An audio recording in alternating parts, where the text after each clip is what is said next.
magnificent morning, wonderful afternoon, and fantastic evening.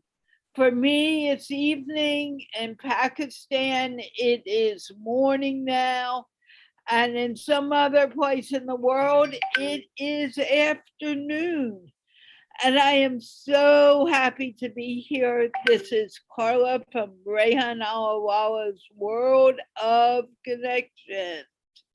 And I am here to speak with Julie Ann Kessler originally from Flint, Michigan, but now she is in San Diego. I don't have any idea how she got there, but she's there now.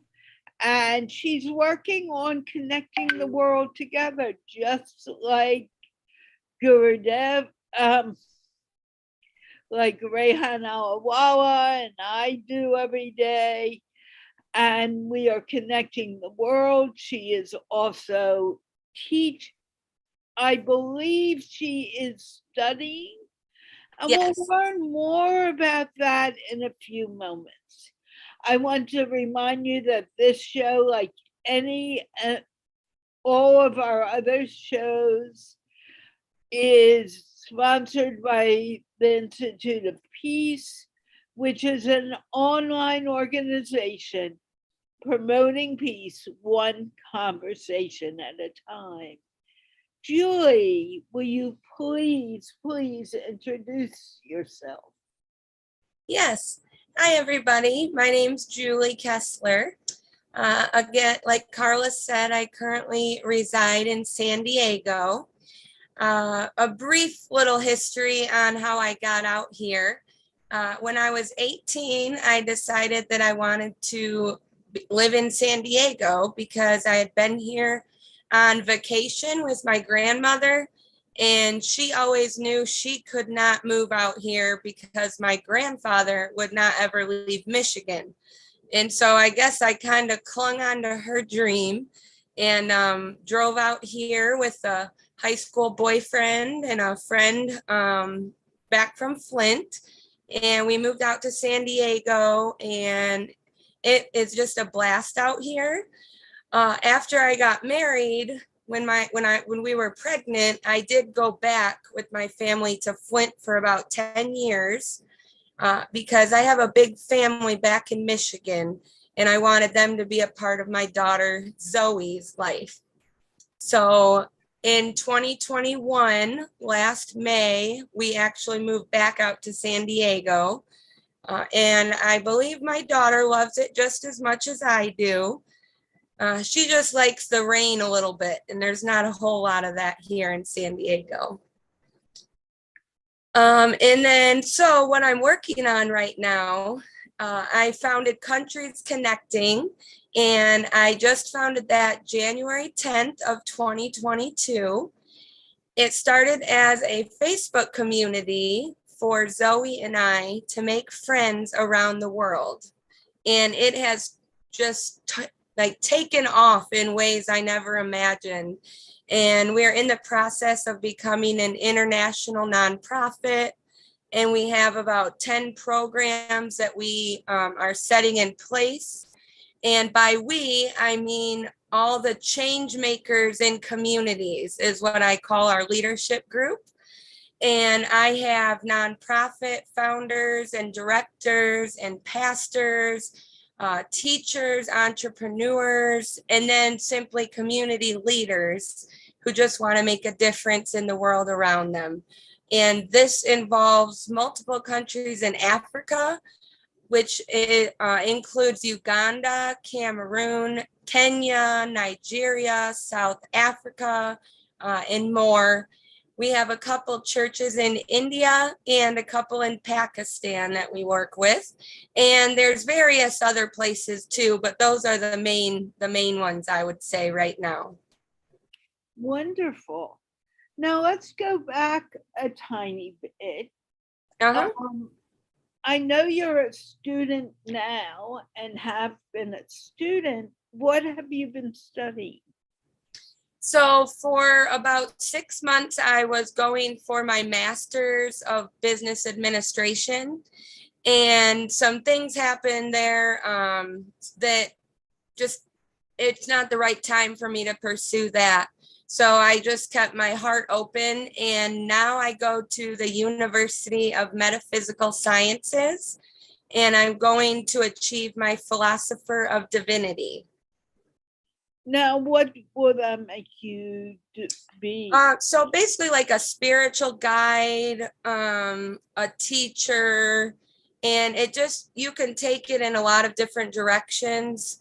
But what I'm working on right now, as far as the metaphysical side, is I'm creating my 10 foundational topics of spirituality. And I just shared my first topic on unconditional love, I believe 2 days ago. And so I'm not letting out all 10 of the topics until I present those videos, of course. But I'm going to be doing the second one this week, and that is on kindness. Kindness. How do you connect kindness and spirituality? Yep. So first of all, I will connect each of the other remaining topics back to unconditional love, because unconditional love is the highest vibration that you can be in. And so basically the other 9, starting with kindness, just all equal different parts of how to love unconditionally. So being kind is not only to your neighbor, but it starts with being kind to yourself. So I'll go more in depth about ways to, have self-care, ways to set up boundaries for yourself, even from those that you're closest to, because everybody is different and you need to have clear, concise boundaries, I believe, each day. And just know, it helps you be aware of who you are and the people around you a little bit. When you say who you are, what do you mean by that? Pardon? When you say who you are, what do you mean by that? So what I mean is, when you ask me that, my first thought is my ideal self. So when I close my eyes and I want to be, and I imagine myself happy or content, it took a long time for me to even realize that I've never been at peace inside. I've always tried to please other people. And so that's where I'm headed with this Philosopher of Divinity. Is I was raised extremely fundamental, independent Baptist. And so this is kind of like off the beaten track for me, but I'm starting to connect with crystals and nature and birds, and basically live in the moment, and like try to make everything around me like a happy, peaceful place. When you say live in the moment, what do you mean? So I try to disconnect from technology, which I don't believe is bad, and I am on often because I have quite a following that I never expected. So I do try to post things and inspire people, but really trying to keep my thoughts on the people that I'm with and around. When I'm out in public, I try to look for ways to help people.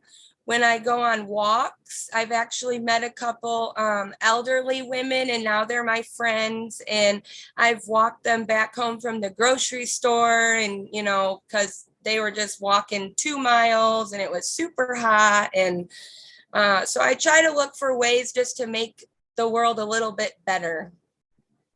Are you trying or are you doing? I am doing. And I don't know, Carla, if you saw my daughter and I's "'Cause We're International" series, but I was teaching her things that I learned from you the other day in your other class. What were you teaching her?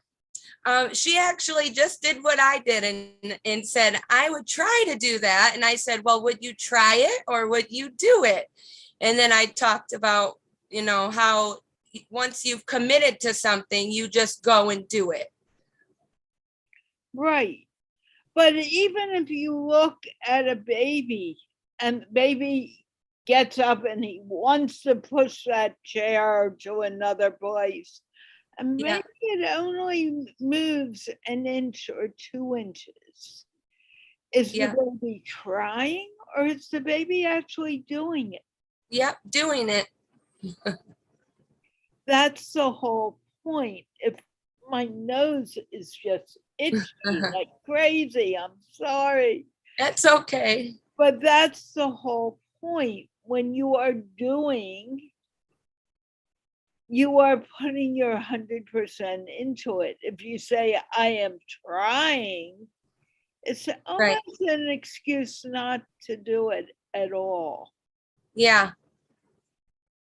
That's a good point. I'm going to try to watch that. Thank you for catching me. Well, it's not catching, it's how we use Yeah. words. Yeah. And words have so many different meanings Right. because we all think a little differently. Yes. And we forget that, you know. Give me an example when you maybe were talking to your daughter and you were saying something and you knew what you meant, but she got another opinion on it. I'm an example with my daughter. Yeah, or anyone. Well, I do have, it's kind of a big example. And it's something that Countries Connecting knows about in our community. I just can't give a lot of detail, but Not so details. You don't yeah. want to mention people. So my daughter was bullied last year by the only girl that she really became friends with when we first moved back. And I was pointing it out, but she wasn't seeing it as bullying. So I watch her Facebook and everything, and I caught her telling everybody, oh, mom's just, blowing it out of proportion. And so I had to sit down and tell her what bullying was, because I feel like kids, they hear it and they don't really recognize it when it happens to them. And so once I went through the details of this is why, her treating you like this and not apologizing, they had to have conversations and she still did not get it. Now I think Zoe understands it a little bit better. So, do you think it's really important to bring out that whole point about bullying? oh yes, because so many kids face it. Actually, Zoe is wanting to start a bullying program at her school, and she's accepted into the leadership program for 6th grade. So she's hoping to be able to figure out something where she can include those kids who don't always get included. And the fact that she kind of is a little hermit, but she chooses to be that way. So I think this experience opened her eyes to what other kids go through, and being able to have me back her up in, that Cause We're International series is pretty big in Countries Connecting. The people absolutely love Zoe. And I think that, yeah, bullying definitely needs to be talked about. I think parents should be more focused from both ends of the spectrum, whether your kid is getting bullied or being, just knowing the difference in what's happening in our kids' lives can make a huge impact. I agree. How do you feel? I mean, I don't want to get into very deep details of this, but I was bullied even by my older sister and brother. How does Zoe take this bullying? Because I didn't realize I was being bullied until many years later. Mm-hmm. Well, Zoe's very empathetic. So she just, I guess to sum it up, she feels bad for them because she recognizes when people are mean to her that they're hurting. And she points out, especially for that one child, that they got bullied at home by their older brother, and they get, yelled at and cussed at by their parents. And so that was why I didn't realize that's why she befriended that girl. And so my daughter is a lot smarter than, I don't know, the average 11-year-old, because once we had that conversation, she cut that relationship off completely and no longer has anything to do with her or no one in my daughter's apartment complex, actually. Yeah, so I think that's all. That's very sad that she Yeah. needed to do that. So she herself was being bullied. Yeah. Needed to move away from that. Yeah, she knew that it just didn't feel right, she said. And I think that they tried to tempt her to, like, oh, don't tell your mom this, or your dad doesn't need to know this. And not saying she's perfect by any means, but we've just raised her with like a good, open, honest relationship. And I've had many people not supportive of how open I am with her. But I believe in this day and age, it's prepared her a little bit more like than I was growing up as a teenager. Well, I think it's very hard for teenagers to be able, because you want to be accepted. Yeah. But teenagers need to learn that maybe you don't want to be in that crowd. Yeah. Maybe there are other people you want to be around. Yeah. And I've been listening to a lot of Abraham Hicks. You want to be around the people who make you feel good, make you feel happy, not the people who say, hey, you're not good enough, you're too fat, or you're too skinny, or you have, for whatever reason, you have curly hair and we all have straight hair, you're weird. Yeah. You want to move a child out of that. And how do you do that? I would say just by being supportive, by stepping up and being there, just opening that line of communication. What I try to do is figure out what Zoe's hobbies are and then integrate something that we can do together. And that kind of seems to keep her on the right track. I mean, I don't know. She's my first and only right now. So, it's kind of all just a series of tests, but we're doing pretty good at it. Is it tests or is it just using your own common sense? Yeah, I guess so. Common sense or your intuition. I look back and I think, why did I make that decision about, how to raise my daughter? And then I'm like, I don't know. I guess to nobody else it made sense, but to me, it just seemed natural. And now I'm very happy and proud to say I have a beautiful relationship with her. And when you say a beautiful relationship, what makes you say it's beautiful? Our sense of humor, the way that we both light up when we're together, the projects that we do is, she has helped me so much with Countries Connecting, and she wants to change the world around us. She has to do for community service for her leadership class, and she only needs about 3 hours for the whole semester. And we're getting started on hers this week. And I told her how sometimes I pick up trash on my walks and my runs. And so she wants to join in while she's at my house. And then we're going to start going and picking up trash around our community. So I just try to inspire her. And it's great to see her, choose the leadership class, because she's very shy, which probably online people would not believe, but she really just steps up, and I feel like I've had a huge part of those decisions. Well, you do because you are, encouraging her to go in a certain direction.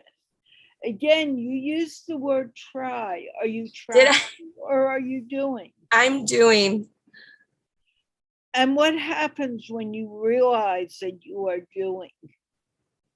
Oh, it gives me peace I never imagined. I'm makes me so happy, so proud. Okay, what is it that makes you so happy and so proud? Just I watch her make the right decisions. I watch her choose wisely with friends. I watch her try to make decisions that can help enhance her own personal skills. And just, try to be a good person. Not try, she is a good person. Okay, so what are you teaching her? You're not trying, you're doing. Yeah, I am teaching her. What are you teaching her that makes her focus on doing what is right? So let me think. What am I teaching her? I just try to teach her everything that I learn. Pardon? Try. Oh, I teach, well, I do try to teach her because in this instance, I don't think she always listens, but usually. But she's a teenager. Correct? Yeah, well, she's 11, but basically she acts like one.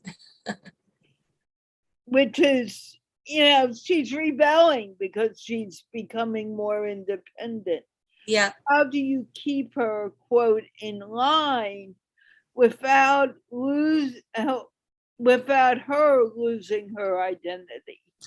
I would say, again, I just try to relate to her. And that's something I think a lot of people struggle with. But I just try to, like, when I spend time with her, I try to figure out something that will put a smile on her face that she'll enjoy and be engaged in. And the country's connecting, like this past week with our series that we do together. We just started a new, it was number 1 of 12 series, and it's called Connecting Cultures. So this week we went over 3 different sports in 3 different countries that we never heard of. And we played a video and then we talked about it. And then, next week we might do food and cook a recipe. And so when we do things like that, we learn more about each other. And then it makes, everything else a little bit easier. So what did you learn this week about her that you did? What do I learn? What? I'm sorry. What did you learn this week about her that you did not know last week? Well, one thing that surprised me is she actually chose sports, and she was a cheerleader for a couple of years, but she's more of an artist and kind of like a homebody. And she was like, yay, I love sports. Let's learn about all the sports. So that kind of shocked me because I didn't think she had that much of an interest in it. So what is her main interest when it comes to sports? Cheerleading and soccer. Cheerleading and soccer? What about, why soccer? Her cousins play. She's got 2 cousins who are younger than her in Flint, and they both play soccer, 2 little boys. So she went to their games and stuff while she was just in Michigan for 5 weeks. And what, did she play soccer or did she just? No, she just watched. And how old are the boys? Let me see. The oldest is 8. I think he's turning 9 though in September. And then the youngest is a year younger. So they'll be 8 and 9. Great. Yep. And did she enjoy watching soccer? Yes. The oldest one actually scored a few goals, so that was exciting. That's really good. Yep. So what fascinates you most about Zoe? What fascinates me about what? About Zoe. About Zoe. I would say her kindness, her understanding in how you should present yourself. She can read people very easily. She observes before she has conversations with people. And it's amazing to see that and know that she understands that everybody's different, but everyone is equal, should be treated as such, and really has kindness for everyone. And how did she define kindness? She defines kindness. Let me see. I would say just, especially with your words and your attitude. She like for instance, when we travel, when we were in the airport, one of the last times we flew together, and every single woman that she saw in the airport that like walked by her, she tried to get their attention and say, "You look really pretty today." And that's all she would say. And some people's whole face would just light up like, oh, they weren't expecting it. So she just does little things like that to try to cause other people joy and happiness. Do you see people smiling after even the smallest interaction with her? Yes. And ever since she was little, people have always said, there's something different about her. And I'm like, I know, she's my daughter. I see it too. What is it that you feel you see in her that brings you to want to help her? What is it that I see? See in her that makes you want to help her besides being your daughter? I would say like just the way that she carries herself and the way that she stands up against what she thinks is wrong. It's very admirable. And can you give me an example when she sees something wrong? Yes, there was a little boy in her class last year who I'm not I don't even know what race he was, but all I know is he was being racist. I don't know the exact conversation, but whatever he said, Zoe sits right near him or sat right near him, and she told him, she said, "You're not supposed to say that. That's racist. You're going to hurt somebody's feelings." And I said, "You said that to him? Good job." And she was like, "Yeah." And then she said it went on and on because he was kind of like, "Nobody cares." And she's like, "Well, I do." So, Do you think that he was hurting? do I think what? He was hurting, and that was why he was being so. Yeah, probably that, and he probably is raised around it because in the 5th grade, you're mimicking your environment. So somewhere it's coming, where he's looking up to somebody or something in some situation and then repeating that, I believe.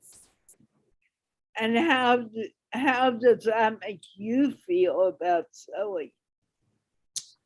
That makes me feel happy to know that I'm treating her right, um, and that she's learning some good things from me and other people around her, not just me. Absolutely. I'm really enjoying this conversation. I know you need to leave soon. So, what would you like to leave our audience with? Yep. So I wanted to share Countries Connecting's timeline and then my personal motto. So two things. Our tagline, which you can find in our community, is one people, one planet, one purpose. And so I've done a lot of writings on that, and I make a lot of different things on Canva. And that, you know, it sounds good. I love acronyms and everything. So the 3 Ps is really like our most important focus for Countries Connecting. And then And for what my, do the 3Ps stand for? pardon? What do the 3Ps stand for? Oh, people, planet, purpose. Okay, go on. Yep. And then my personal motto is I shine my light of negativity on the darkness of negativity. I shine my light. Yep. Pardon? I like that. Thank you. You know, you can put that in the chat on Facebook when Okay. we're finished. Okay. It would be nice for everyone to have that little piece. Thank you so much for talking to me tonight. I hope you had fun. I did. I always love talking to you. Thank you. And with that, I want to thank the audience for watching. Probably more repeaters will be watching it on replay than now, but that's okay. Yeah. And I want to thank Julie Ann for speaking with me and Rehan Allahwala for making that connection and for sponsoring the show by his Institute of Peace, which encourages the promotion of peace one conversation at a time. Can we wave goodbye, everyone? Bye, everybody. Bye. Thank you. Bye.